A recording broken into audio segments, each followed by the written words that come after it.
Welcome back, everybody. We're here for another episode of my tips and tricks series, and in this video we're going to be going over something that is fairly common in the model world.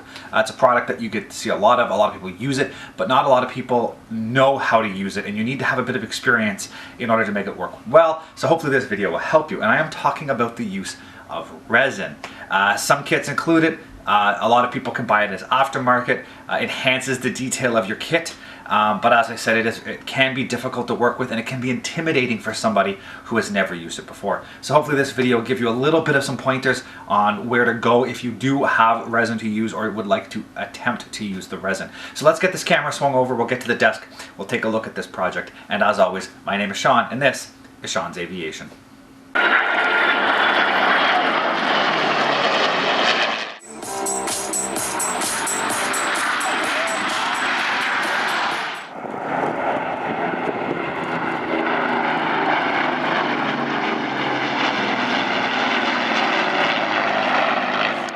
And just before we get into the video, something I should have been doing a lot more up till now, and that is just asking you guys out there, if you enjoy what you're looking at, if you like what I'm doing, go down below, click on the like page, subscribe to my channel, and by all means please click on that little notification bell, if that way you guys get alerted when I do get more new content up. I usually try to do the what's on my desk monthly update beginning of the month.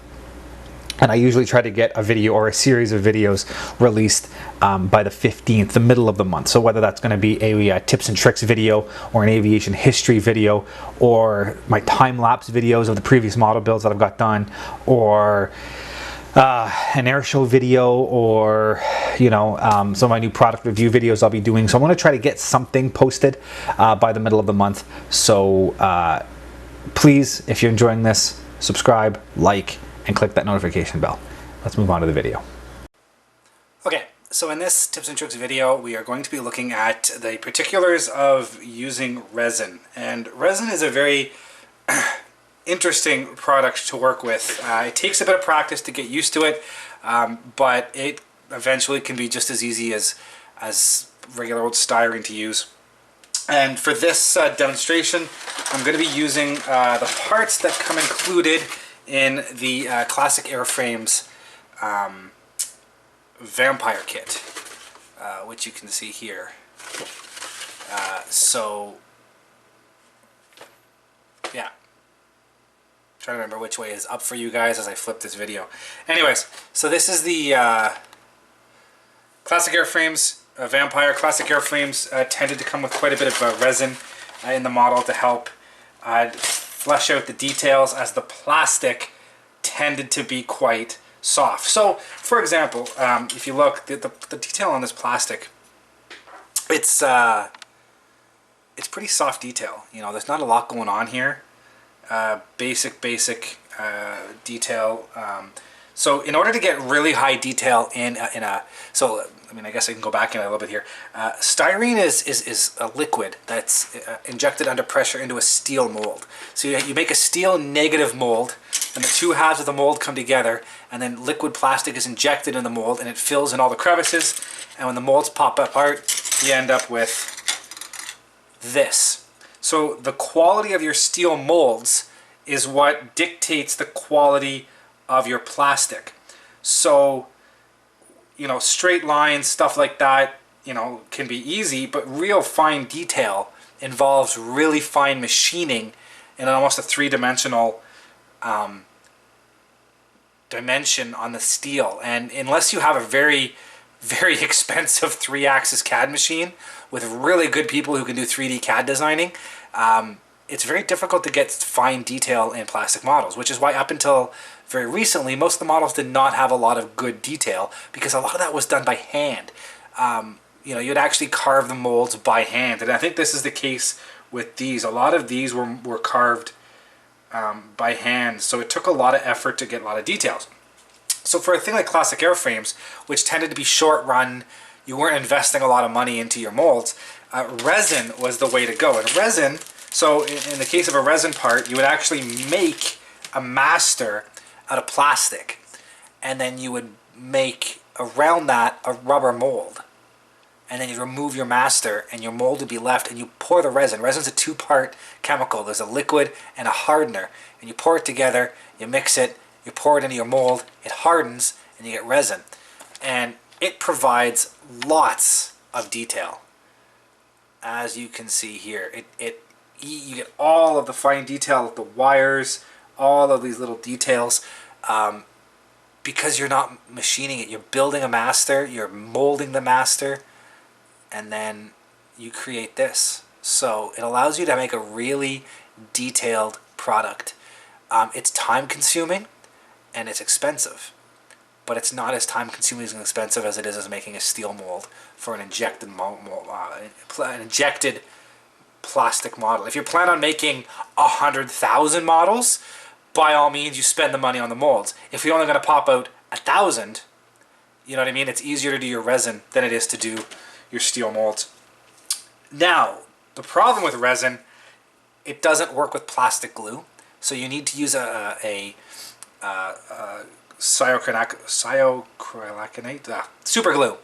You need to use super glue to glue it together, or some sort of a epoxy, and you end up with these pore stubs. So you can actually see how it was molded, where this was molded upside down in the mold, and this is where you poured the resin in, and this is the sort of the surface of the resin that was exposed as it dried.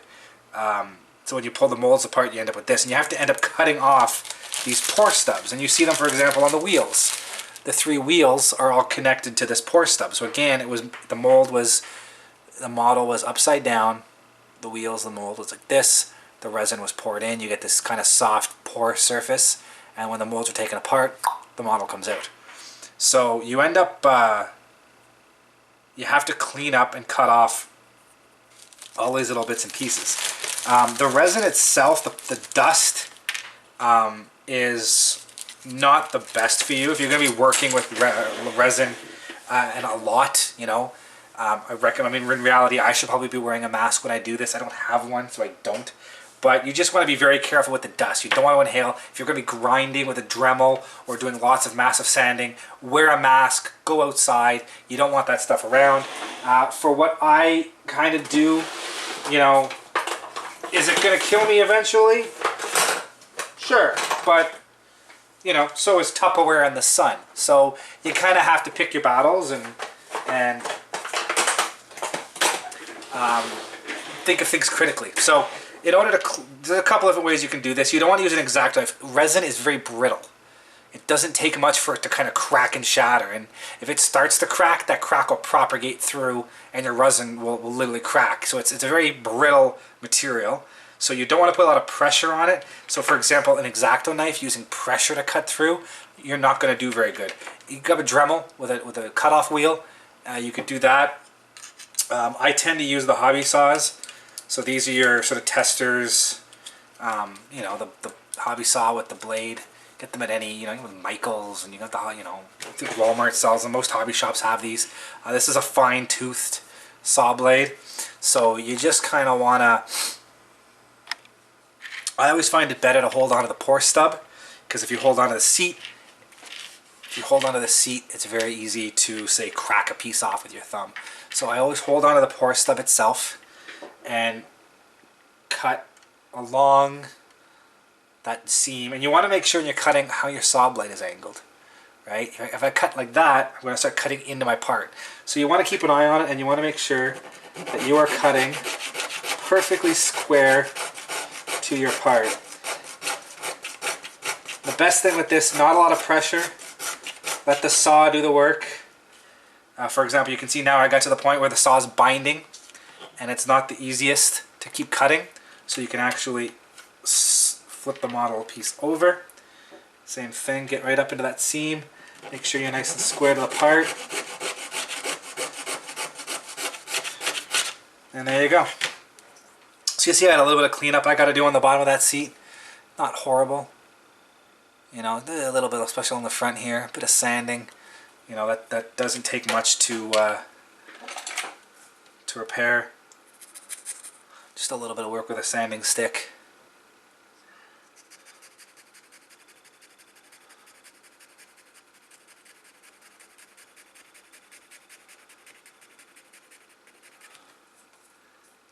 I'm not going to do the whole thing now, but I mean, you get the idea. That's already almost passable. It's the bottom of the seat, you know, so you're not going to see a lot of it. You just want to make sure that you have a good sort of flat gluing surface for when it does eventually get glued, you know, into your cockpit. So you can see already how that, you know, that looks. So you'll see a lot of the aftermarket kits that you can buy, the detailed kits, the landing gears, your cockpits, your wheel bays, your gun bays. They're all made out of resin. It's very easy and low cost compared to, say, getting a steel mold made and injecting your own plastic parts. The resin is definitely a little bit easier, a little bit cheaper. You can buy the resin kits for like $100. Comes with everything you need to get started. I do plan at some point in the future to start making my own molds and casting my own resin parts.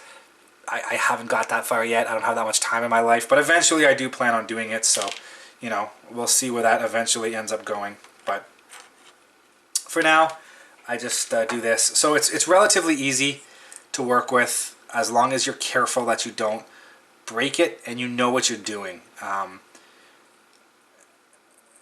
Something like this, where if I break this, I have no other backup to go to, is sort of a poor place to start, because this is my only chance for a cockpit, because it's all I have. If you want to practice with a resin and you're not sure of yourself, get a kit that has a reasonably well detailed cockpit, you know what I mean, and then go out and buy the aftermarket cockpit, and then attempt it and see how it comes out.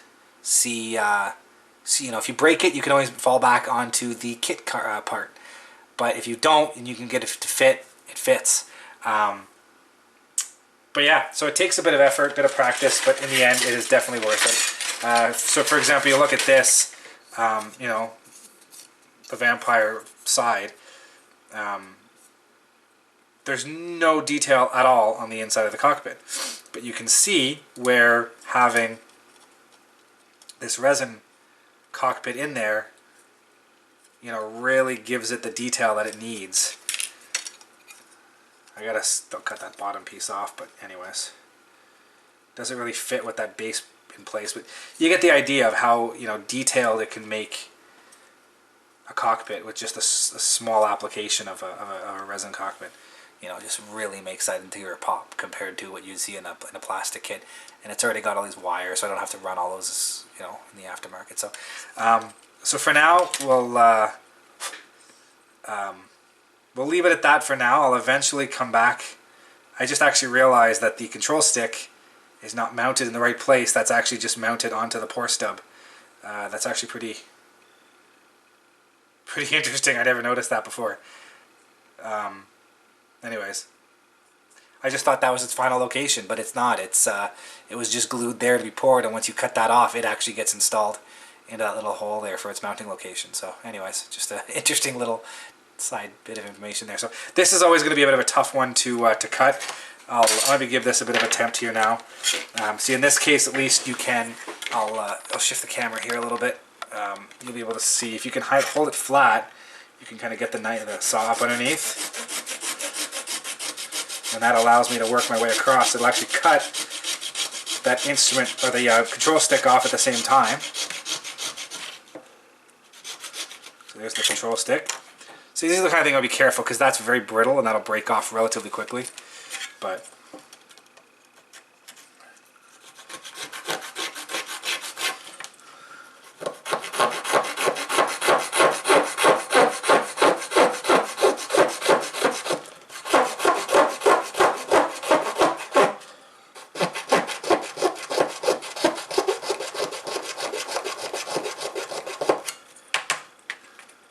like I said, the best thing to do when you're doing this, keep turning the part around.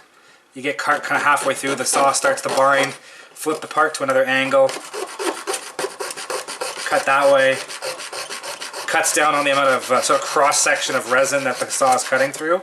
I've already cut the front half, so the saw's not cutting any of that front half, it's only cutting that back half. So if I flip it this way, same thing, the front half here is already cut, and there's nothing at the back. So I'm only cutting through a tiny sort of cross section of resin.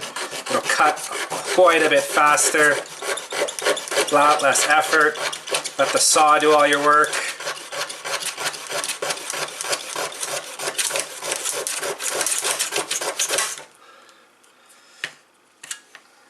And then for the last little bit, you can just flip it upside down. And there you go. See? Very little work. And I now have... by the way, these pour stubs, keep them. If you ever do scratch building, these are great little bits to scratch build some parts. I'll probably have a little bit of videos later on some scratch building techniques, but you know, later when I actually get into scratch building. But so there you go. Now I can actually fit this cockpit into place in its proper location, and you can kind of get a good idea of how it all fits together. Now for the side panels, they actually come as a separate piece. So you can see how the side panel would lay inside the fuselage. So you know, glue the side panel into place, glue this into place, other side panel into place, glue it all together, paint it all up. So the trick with that is just take your time, constantly dry fit.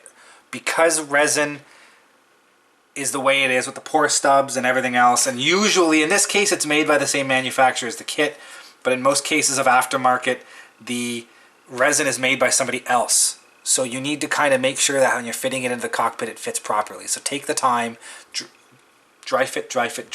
Always give it a, you know, test it, take it off, sand it, test it, take it off, sand it, test it. Keep doing that. It'll make sure you get it in place. So I'm going to leave it off for here for now. I'm going to do a little bit of prep work on this. I'll get some of this stuff painted, and I'll come back a little later on with this series, and I'll kind of start to show you how you do some of the assembly with the resin and using your super glue. So stay tuned. You'll see some assembly in a little bit. Actually did forget to go ahead and film myself doing the assembly for this, but as you'll see with these pictures, you can see the process of the parts as I went ahead and assembled everything. Gluing them together is just strictly using the super glue. It's assembled any other way in terms of, you know, using a plastic assembly. You're just using super glue to hold it together. So you got to be a little more careful with the glue and have some accelerator around. But you can see how it gets assembled, painted up, weathered, how amazing the detail looks when it is all done, and then the finished product of it in the plane. Thank you for watching, guys, and as always, if you are interested in any of the content you see, you can access my website at www.seans-aviation.com. You can see all the latest pictures of aircraft and museums and the build logs of all of my current models and past models on that site. And if you're interested in any of this content, please click the subscribe button here on YouTube to follow more. Thank you very much, and see you guys next time.